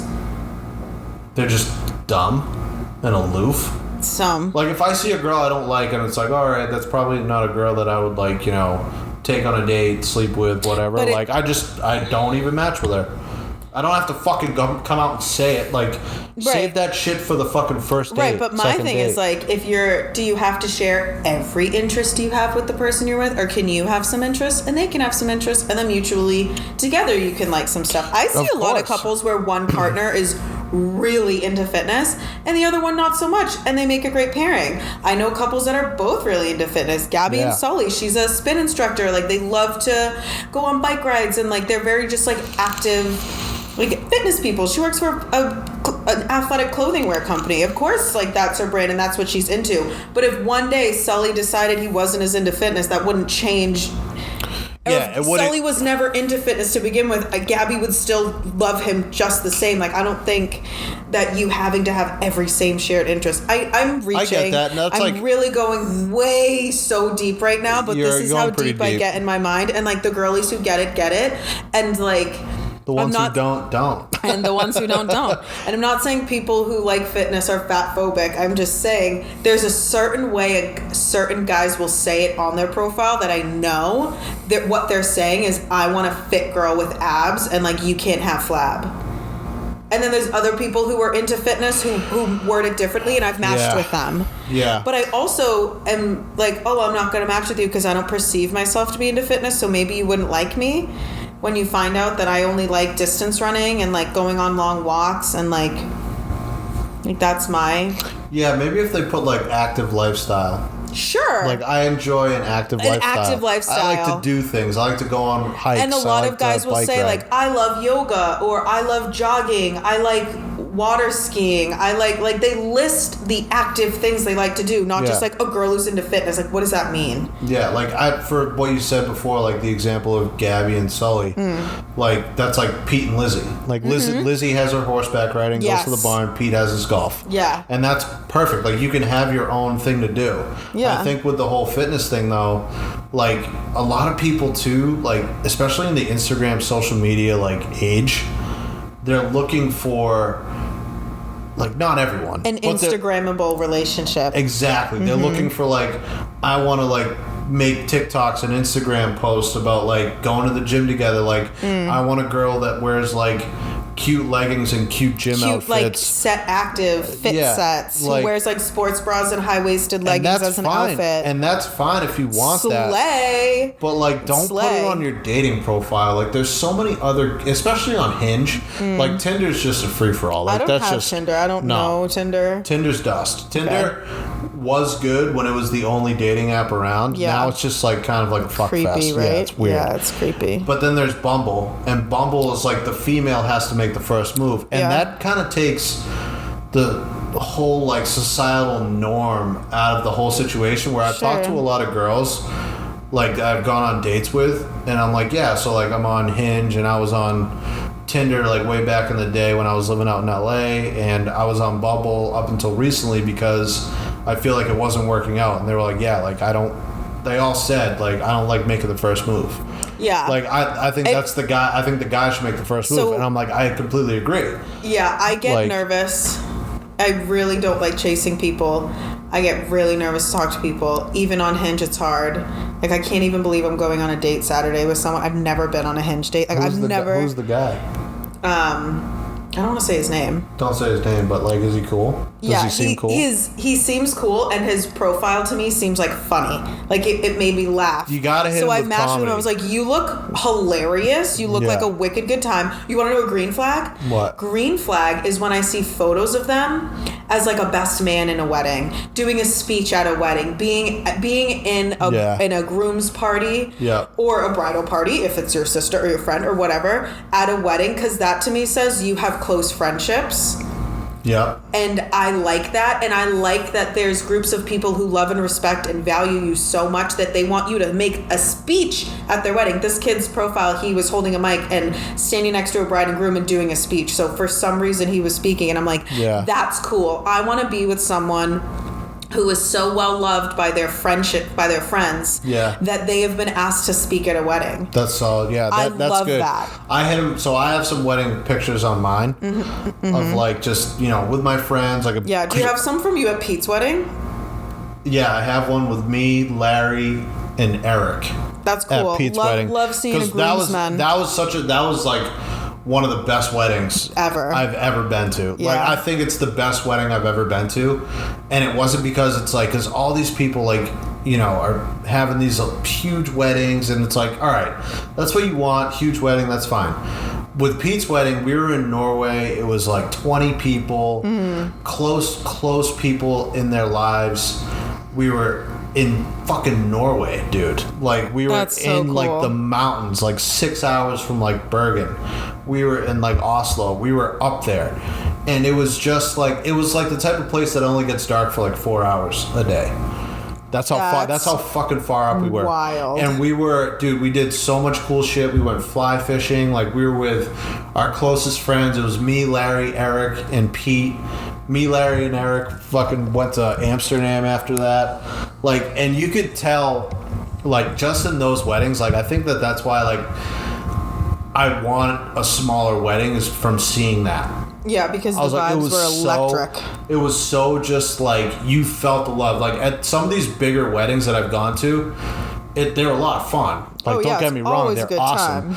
But you just don't get that fourth dimension of that personal connectivity. Yeah, like, dude, my speech, I did a speech at Pete's wedding because I was his best man, and like I started to like tear up a little bit, like because it was like heartfelt, you know, like it was, you know, very like just being around like that close community of people that are important in their lives, and being like knowing most of those people and like being in that beautiful setting, like it was so like real. Yeah, it was just real. Like that was. Like, sometimes you go to weddings and it's like, these people are probably going to get fucking divorced in 10 years. Yeah. But then with Pete and Lizzie, I'm like, there's no way. It's forever, man. It's forever. It's fucking absolutely forever. Yeah. And I was like, you can't have a wedding like that and it not be forever. That's how I felt. I mean, I felt that way about all my friends' weddings. I've been in 4 weddings, and by the middle of next year, it'll be 6. I just got asked to be a bridesmaid in Ireland next year. And but like there was something about the feeling, because I spoke at Kara's wedding too. I didn't speak at any of my other friends' weddings, but Kara asked me to do the welcome speech. Yeah. And I just know her husband so well. I've known him since we were 19. Yeah. They've been together for over a decade. And I felt like they were both my best friends, the way that you felt about Lizzie, how your Lizzie and Pete are like your best friends. Like Kara and CJ are my best friends. And like I got emotional too. It was just like, what an honor to be asked to speak. It's just real on shit. Behalf of the love 2 of your friends share. I mean, Kara's my friend before CJ is. Obviously, she's my girl. But CJ's just like the best. And when I was there, I'm like, this is forever. Like, they are Allie and Noah forever and ever and ever. They're Pete and Lizzie. Yeah, they are. It's just forever. They got a genuine all relationship. Of my friends, I don't have really feelings of any of my close friends whose wedding I was in, that like they're all forever. Right. But speaking at their wedding and then like having to put your thoughts of how you feel about the love they share into words, and then sharing those words with a room of people who they love so much, it's just like, the love, man. It is. That's a lot of love. It's a lot of love. Being in a wedding, people I know sometimes will complain about it because it can be, you know, it's a huge financial commitment. Right.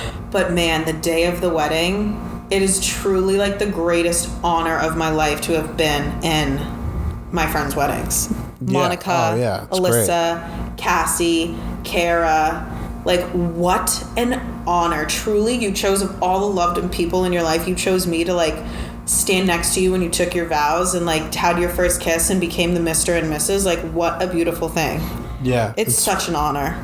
It is. It's really nice to have one of your friends think that highly of you. It really is. And I felt so loved when Twin asked me to be her bridesmaid for her wedding, and she's my friend from California, from my salon. Yeah. And I was only out there and working with her. I've only known her for like 3-4 years, and I was just like, oh my God, I would be honored to be your bridesmaid. Like, I love you so much, and she's older than me. She's Mackenzie's age, or she's a year older than Mackenzie. Okay. And I just look up to her as like another big sister, because I have a big sister, but she's just like another older woman I just look up to, and I'm like, oh my God, you want me to like bear witness, to stand next to you on the day of your wedding and be with you when you get ready? Like, truly, that is like such an honor. That's iconic. It's a privilege. It's great. So like for Hinge, it's comedy. It's if you make me laugh. Pictures, like. Yeah, of the guys. We gotta scroll through mine. I mean, I'm pretty much off. One of the guys I matched with. I'm off Hinge now because of me and Gabby. Me and Gabby are kind of exclusive right now. Yeah, so you wouldn't be on Hinge. I wouldn't be on it, but this guy. Hold on, let me pull up his profile. Like and then the person I'm going on a date with, we were talking, and he was like making me giggle. I'm like, oh my gosh, you seem like funny. One of the guys I matched with, where is he? Let me find him. Let me see, it was like, this year I really want to lose 3 pounds. And I was like, that's a Mean Girls reference. That's hilarious. Match. Yeah. And I matched on that thing. And I was like, if this is a Mean Girls reference, first round is on me. And then we matched. And like, look at how ripped this guy is. And there's nothing in his profile that says he wants a girl that's into fitness, which clearly this person is very into fitness. Yeah. And I'm sure he does want a woman who likes to have an active lifestyle, go to the gym, but he's probably like, why do I care? I go to the gym. Why does she have to go to the gym with me? That's the energy I'm looking for. Yeah. Okay. Yeah. He also wrote, you should leave a comment if you think your skincare routine is better than mine. And I'm like, let's go. Let's compare skincare routines. You take care of your skin, green flag. Okay. What are some other red flags besides the guitar and singing? Personally, I this one's not really a red flag, but I do raise an eyebrow, and it makes me curious when I see like atheist or agnostic. What is agnostic? No, I think it's atheist. You don't believe in any religion? Agnostic. That's agnostic. Agnostic. Well, what's atheist then? I don't know what atheist Okay, is. when they say atheist or agnostic, I'm like, it's not that I don't like them, but I'm like... Agnostic is when you believe in a higher power. You just don't necessarily believe in, like, Catholicism, Judaism. Okay, so then I think it's atheist. That I'm like, because I want to baptize my children, and I'm like, I don't know if you'll like me. It's not so much that I don't like you, but will you meet me and not like me? Well, anyone who puts like future plans in their profile, I think it's just like, oh, someday I want to have kids. Like someday I want to, like, let's save that for like a couple dates.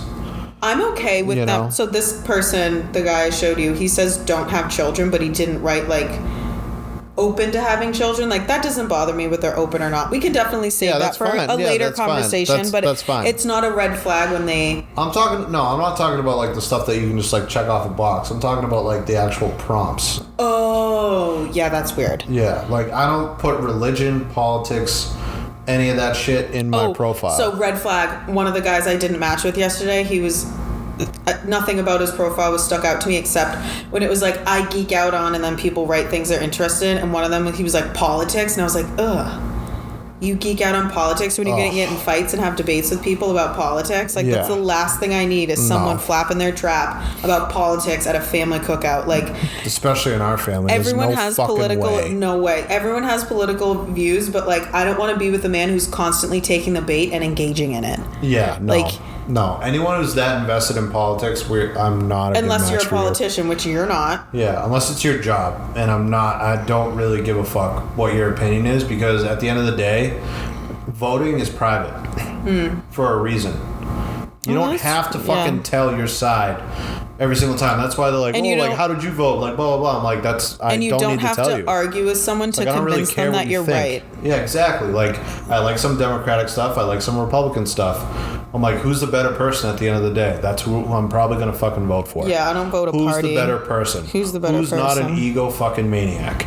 Yeah. Which, in today's world...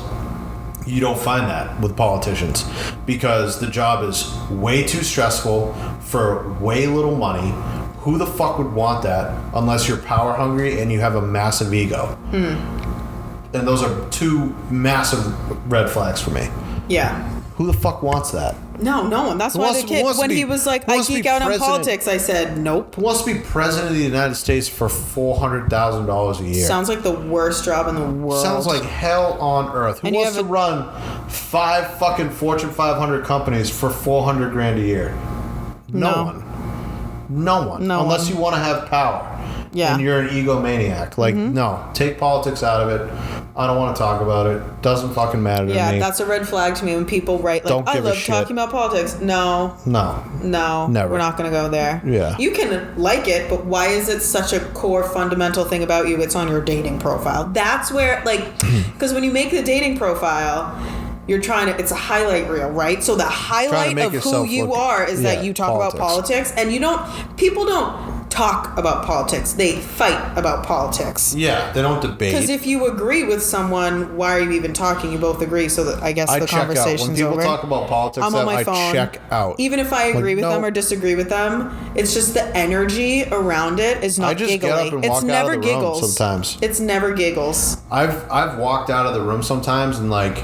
people have come up to me and like, wow, that really like ruffled your feathers. I was like, honestly, I'm like, it didn't have any effect on me at all. I was going in there to get a drink and some food, and like, I just don't like politics. Like, I don't like the energy brings around out the worst in people. The worst. It never brings out the best in people. No, never.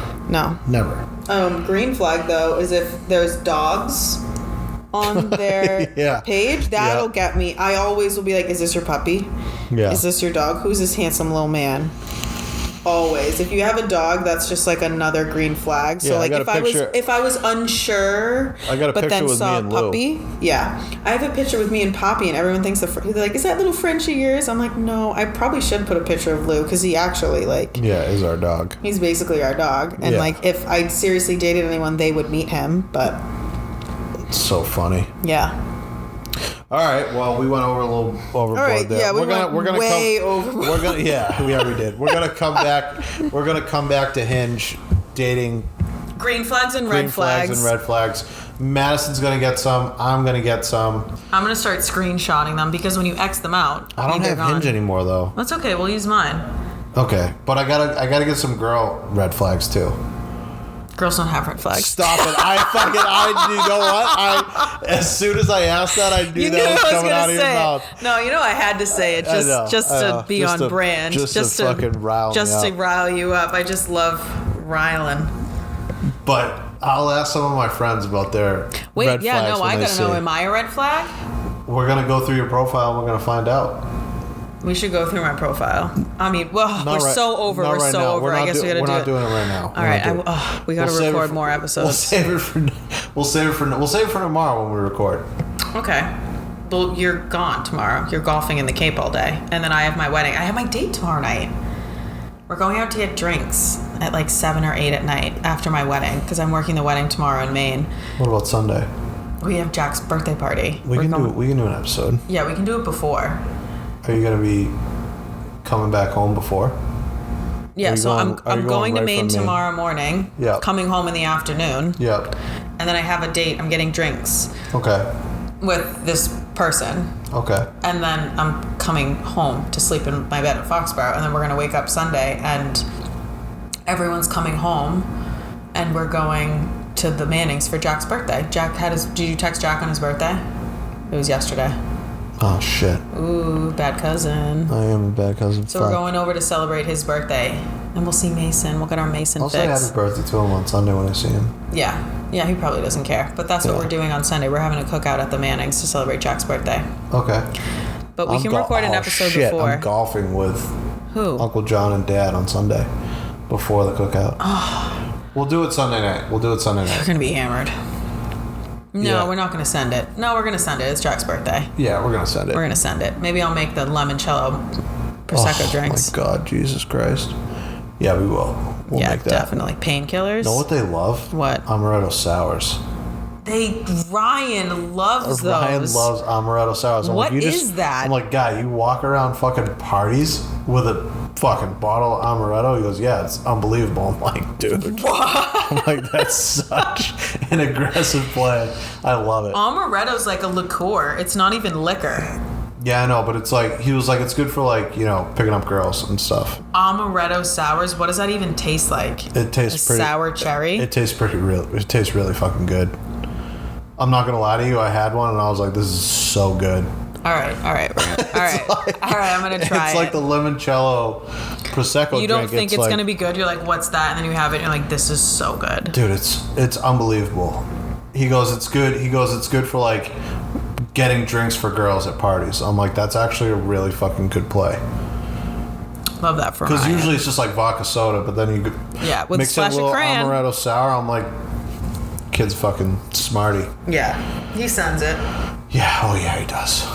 I love Ryan. That's so funny. Jack, Ryan, Lucas. All right, we got to wrap it up. We'll be back. We got to finish when we're going to figure out when we're going to record again. Yeah, we'll figure it out. All right, we'll see you next time. I can't. That's good.